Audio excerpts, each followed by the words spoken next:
Welcome to Pour Painting with Ron. Today we're going to be doing a lovely multi-ring pour on this large canvas. So I've got today this canvas, this 50 centimetre by 60 centimetre canvas, and I'm going to be doing 5 rings on this canvas and stretching it out to make something interesting. Well, hopefully anyway. As usual, I've prepared the back of my canvas with some painter's tape and some giant push pins, and I've made sure that it's nice and tight and level as well, so that my paint doesn't pool in the middle if it's too loose or run off the edges if it's not level. So I've done that. Now, the paints I'm going to be using today are a new colour combination that I used in a pearl pour the other day. Perhaps you saw that video. If not, I'll put a link to that one at the end of this one. But I really liked how the colours look together, so I thought I'll do this multi-ring pour today. So the colours I'm using today are mostly Montmartre. I'm using this lovely light purple and magenta, and some silver as well. And then to give a little bit of contrast, I've got this Araldo acrylic metallic paint. It's almost black, but it's not. It's called Metallic Emperor, and it's a lovely deep dark purple colour. So that should look nice with the rest of these colours. My pouring medium today is good old Floetrol. And I'm not using any silicone or anything because I don't particularly want cells in this pour. So I'll get rid of the silicone, the Floetrol. Now, quite a large canvas, and normally I'd use about 1,000 grams of paint if I was doing a flip cut pour or something. But because I'm doing multiple rings and I want to be able to stretch them out quite a bit to see the patterns in those rings, I'm using less paint than I normally would. So I'm using about 800 grams of paint for this size canvas, and I think that should be plenty. Well, we'll soon find out anyway. So about 800 grams, and I've mixed them in a ratio 1:1 with Floetrol. So 100 grams of each of the colours and about 100 grams of Floetrol. I did add a little bit of water to the silver because the silver is really thick. I'll show you the consistencies in a little bit. Well, so without further ado, let's get painting. So here we are with my paints all mixed up. I hope you can see everything today. Space is at a bit of a premium on my table today because I've got a painting here over on the side busy drying underneath my insect net. So I've only got half a table. Usually I like to spread out everywhere. But hopefully you can see. All right, now here I've got my lovely dark purple metallic. As you can see, the consistency is reasonably thick. If I do the twirly thing with the spoon, the bump of paint stays there for about 3 seconds or so. The same with my magenta and purple. If I do the twirl, it stays there for about 3 seconds, perhaps even 4. For this type of ring pour, I like to keep the paint perhaps on the thicker side. The pearl pour, if you remember, was a lot thinner because we wanted the pearls to come through, but we've got no such issue today. Now, the silver is quite thick. Metallic paints, they do tend to disappear if their consistency is as thin as the other paints. So as you can see, my silver is reasonably thick compared to the other colours. So we'll see how we go. All right, I'll just put these aside and I'll get my 5 cups and we'll pour the paint in. Now, whatever colour you want in the centre of your rings, you put into the cup first because that's the colour that comes out last. Now, I do want the dark purple in the middle today, but I don't want heaps and heaps of it. So I'll just put a little bit of purple in the bottom of each cup. Sorry, I don't have clear cups at the moment, so you just need to imagine how much paint there is in my cups. Make slightly more in this one. Catch the drips. All right, then I'll put in the contrasting colour, the magenta. I'll just pour it down the side of the cup.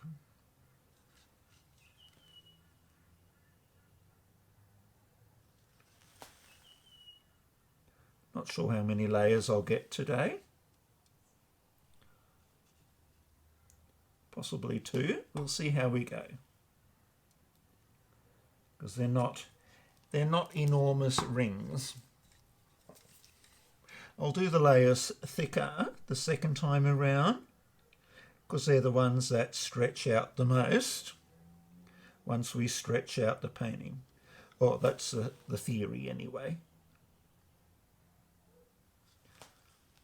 I love this light purple.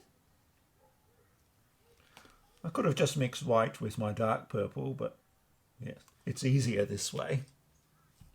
Okay, then a layer of silver. Now I'll pour it out from the same spot I'm pouring the paint in. There's no rule saying that you have to, but that's just what I do. You can layer the paints whichever way you like.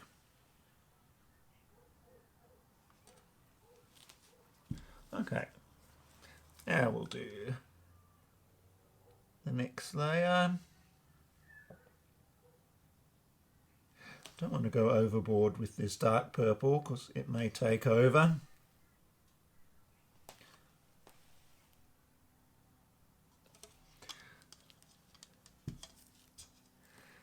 Okay. A little bit thicker this time.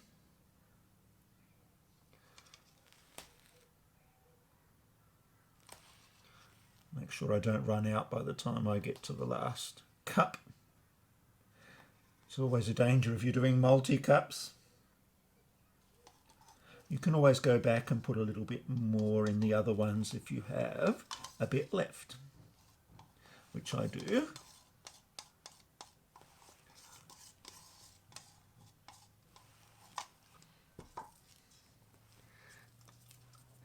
Some of the lovely purple.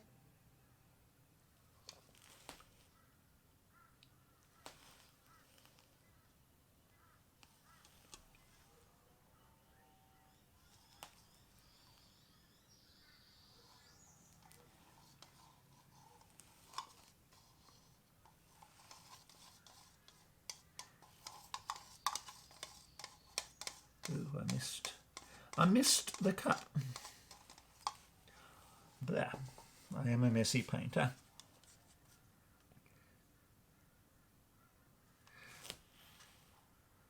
Hopefully the silver's not too thick. If the paint's too thick, it may not stretch really well. We'll see. I can afford to put a bit more.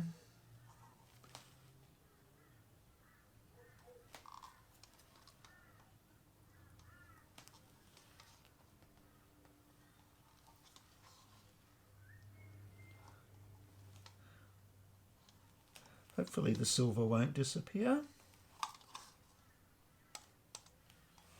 It would be a pity.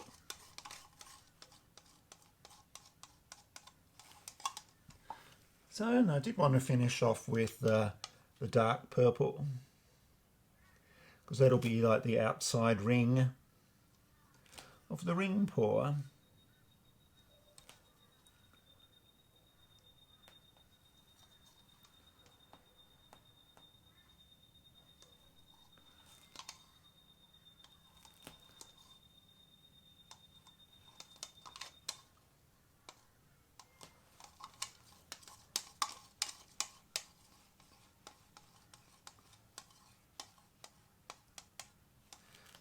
Now, hopefully that's enough. We'll soon find out. I'll get rid of these cups, hide them behind my netting. Cool. I'll put these aside, all ready to go.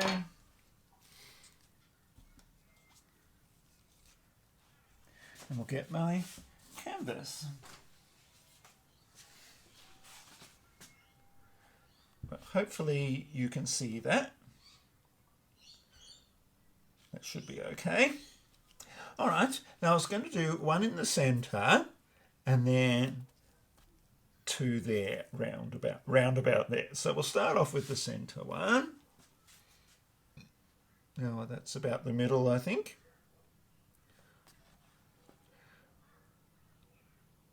Now I'm not going to do my rings too fast because I want them reasonably thick.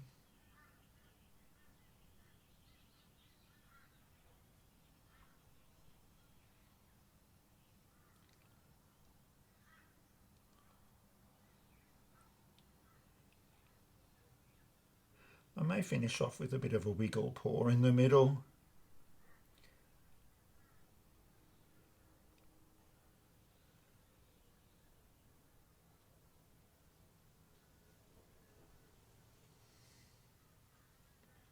I like wiggle paws.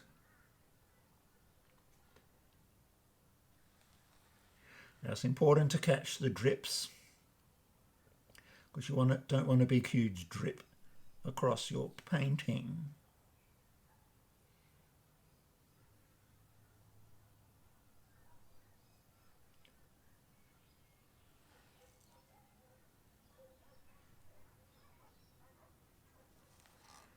Not too bad.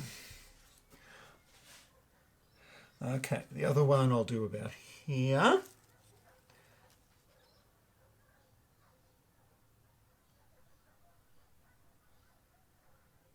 So nice lazy rings.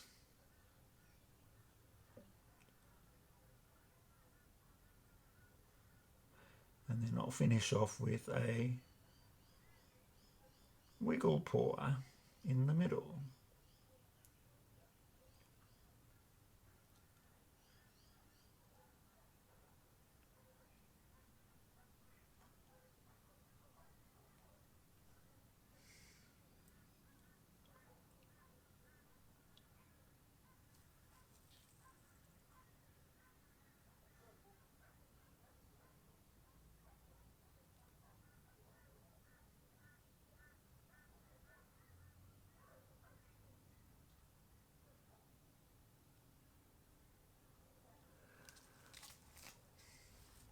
Two done. Which one? Maybe one up here. Oops. This way.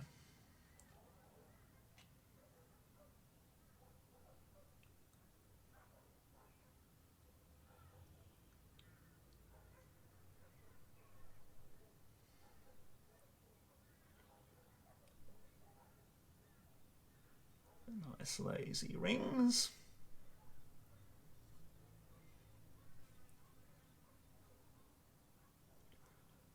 And then the wiggle paw.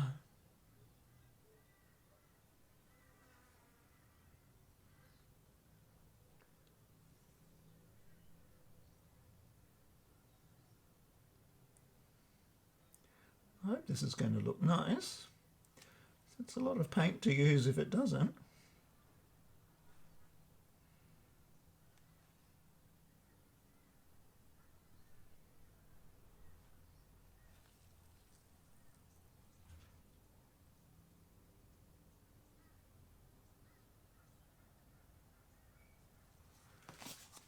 Caught the drip. Oh, almost there. Two to go.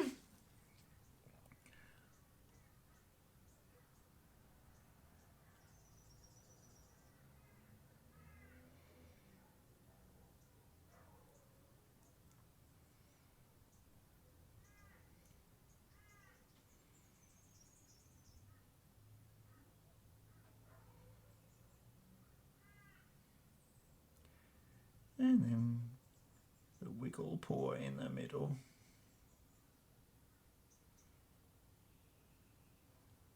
I'm hoping I can stretch it out a bit so we can see these fingerlings in the middle.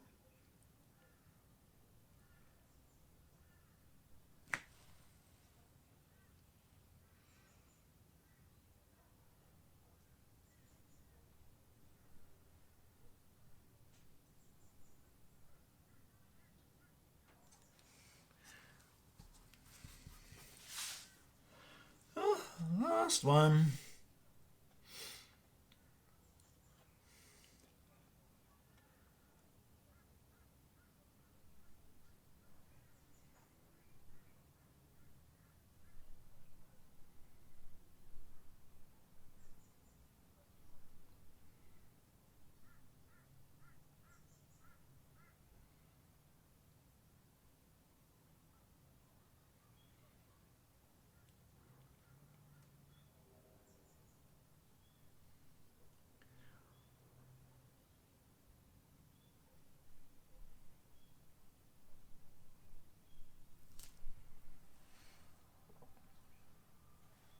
The metallics should look nice when they dry.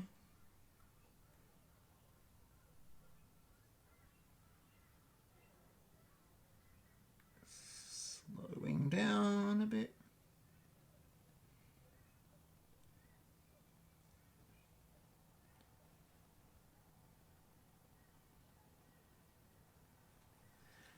Catch the drip. Now I might just get rid of these cups. Give myself some space. So I'll give it a torch, pop in air bubbles.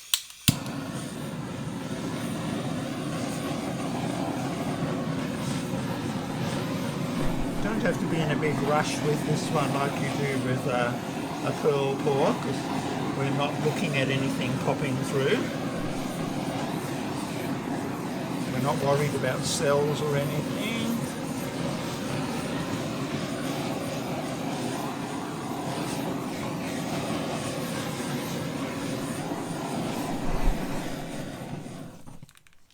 I suppose, if looking at it, I've got all the dark bits all pointing in the same direction. If I would do it again, I'd probably pour my cup in different ways, perhaps, just to vary the pattern a little bit. But yeah, next time we'll see. Now, I won't keep these nice round circles, they'll all lose their shape, and we'll get interesting designs happening. That's the theory anyway. Now I'll just twirl the paint. Don't have to be in a rush. If you do it too quickly, your rings will just roll over each other. Now you can put a base coat on first if you want to. It just helps things slide around a bit on the canvas.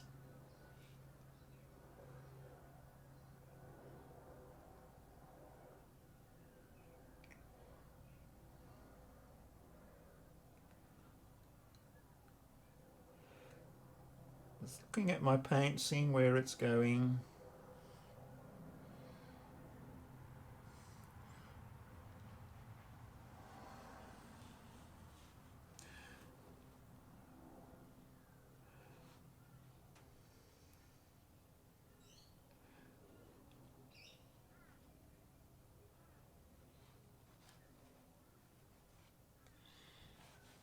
Might do this corner.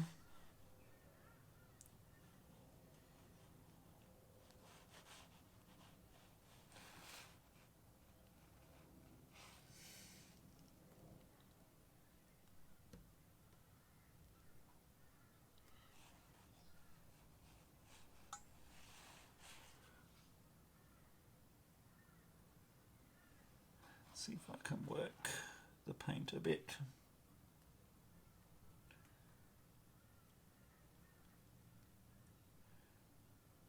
We'll go over to this corner.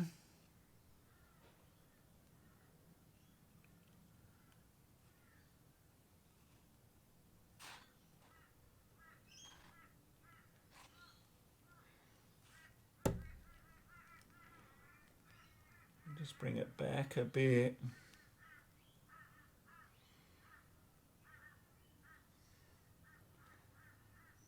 Hopefully I've gone over the edge there. I can't see what I'm doing there. Now I'll bring my paint down. Back to the middle.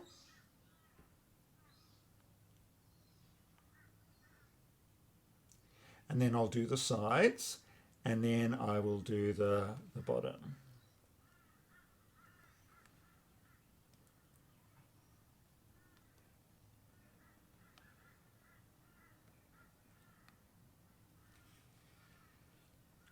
go this corner first. It's a little tricky.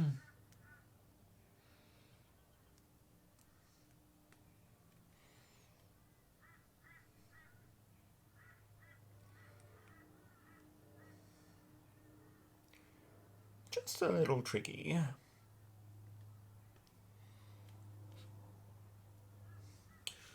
go down to the corner before I lose too much paint.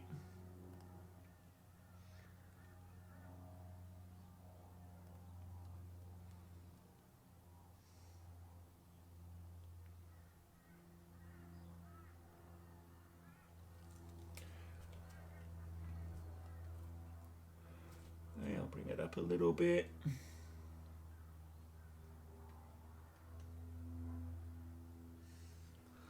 I have to tip it off this side. That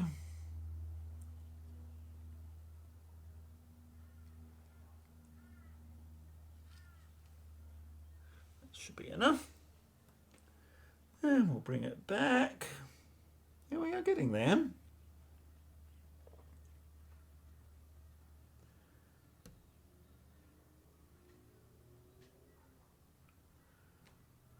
Now we do need to do this other corner and the side.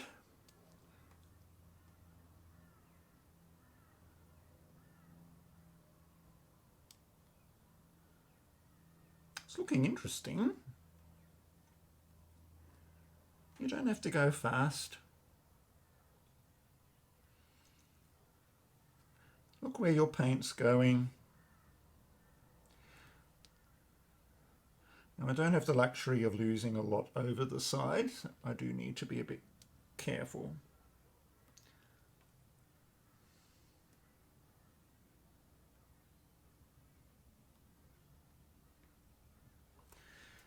I've done that one.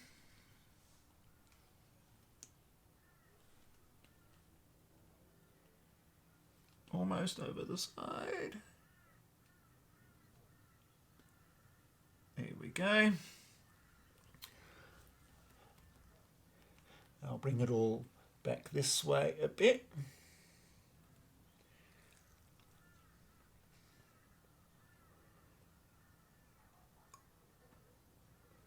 Play with my composition a bit.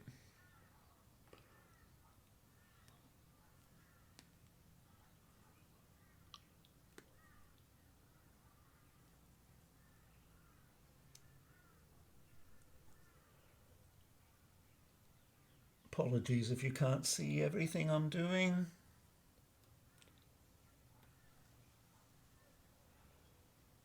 Bring that one down a bit.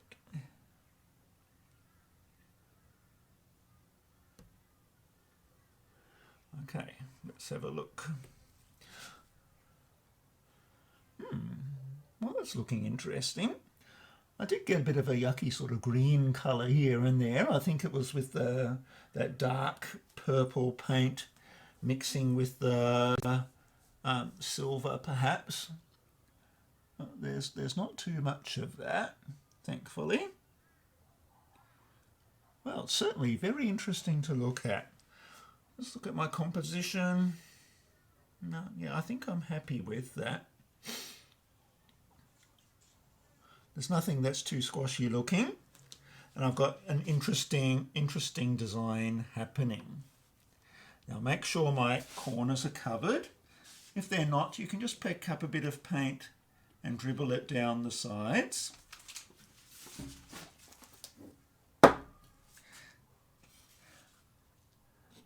Just dribble it down the sides like so, and that'll cover your corners.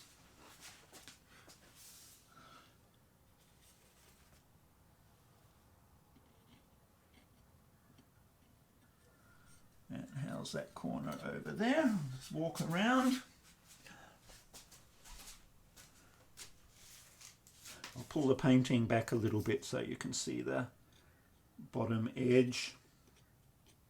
Just had a look in my phone.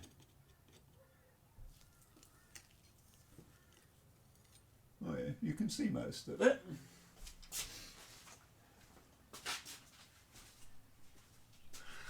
Okay, I'll just pull it back a little bit.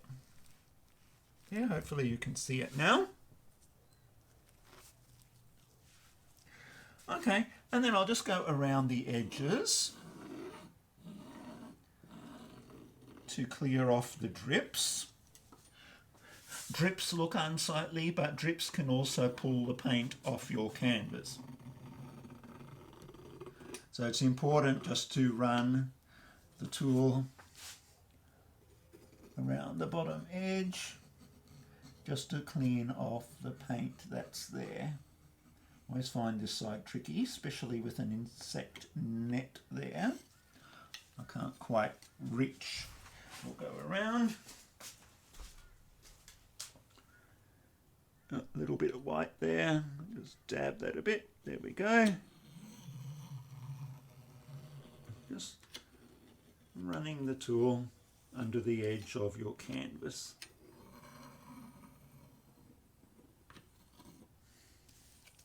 Now the metallics should look really nice once they dry.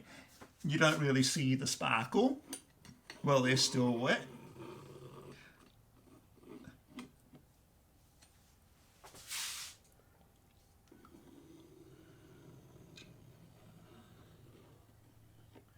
And you might have to do this running around a couple of times. I'll do it again after I've cleaned up, just to catch the last little drips before I cover it with my insect net.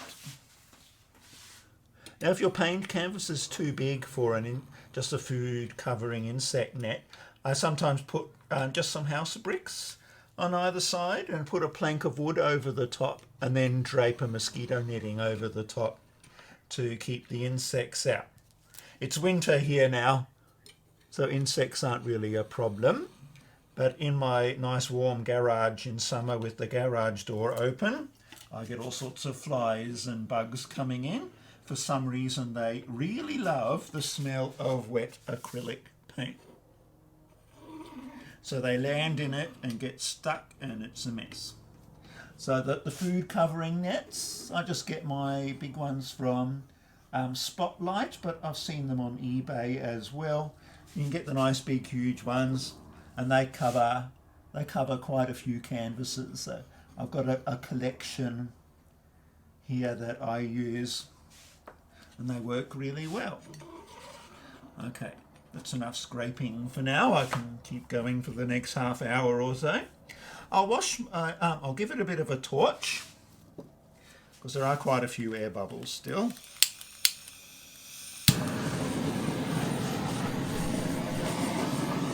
I only mixed up the paint this morning. You can mix yours up like the day before, and then air bubbles are less of a problem. I find they're not as much of an issue with the Floetrol as they are with a glue and water mix.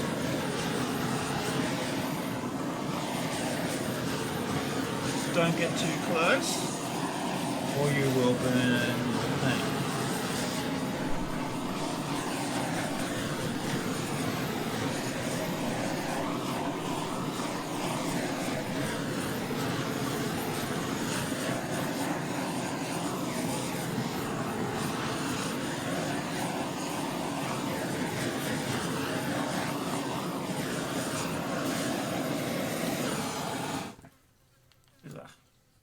Should have washed my gloves beforehand. I got paint all over my spray can now.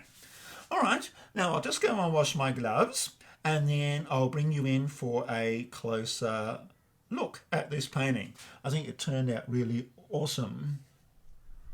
Well, here we are. Hopefully you can see the painting. I'm holding my camera above my head, so I can't see what I'm doing. But I think it turned out really awesome.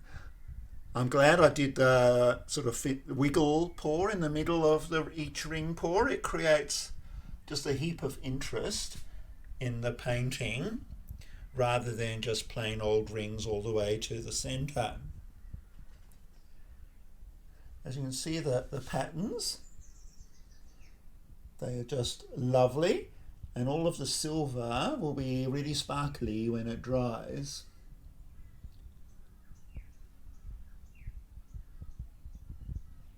Not too sure about that dark purple with the silver. It sort of creates sort of that sort of greeny colour, which I don't particularly like, but there's not maybe changing the way I lay out the paints in the cup may help with that issue. So this was the centre of the painting. And then we're travelling over to the other side. Now the rings tend to get a bit more defined the longer you leave the painting. The paint takes a little while to settle and do its thing. But I think overall the painting is just stunning. So what did you think? I think it turned out super well. I hope I've inspired you to give sort of this technique a go. Ring pours aren't really that difficult. Probably the most important thing to keep in mind with a ring pour is keep your paints on the thicker side. If your paints are too thin, then they're all going to blend together rather than giving you nicely defined rings. So keep your paint on the thicker side. And when you pour it out of the cup, if you want thick rings, pour it slowly out of the cup. But if you want much thinner rings, you can pour the paint more quickly out of the cup, giving you tighter rings in your painting. Now, if you're doing a little canvas, you can just use one ring in the centre of your canvas. Bigger your canvas, the more rings you can plonk on it to create interesting designs. So, like I said, I hope I've inspired you to give this technique a go. And if you are a member of my Facebook group, and I've got a link to that in the description for this video if you'd like to join. If you're a member of that and you try some of the techniques that you've seen in my videos, feel free to share photos of what you've done. I'd like to see what you've done, and I'm sure other members of the group would like to see what you've been up to as well. So I think I'll get to cleaning now. That's the least fun part of the whole rigmarole, but yeah, you've got to do what you got to do. So I'll do my cleaning up now, and then I'll get to busy other things. But I hope you've enjoyed the video today. If you like it, please press the like button. It helps my videos get found on YouTube land. And if you'd like to see more of my videos, please take a moment to subscribe. That would be really great. I'd appreciate that. So until next time, happy painting.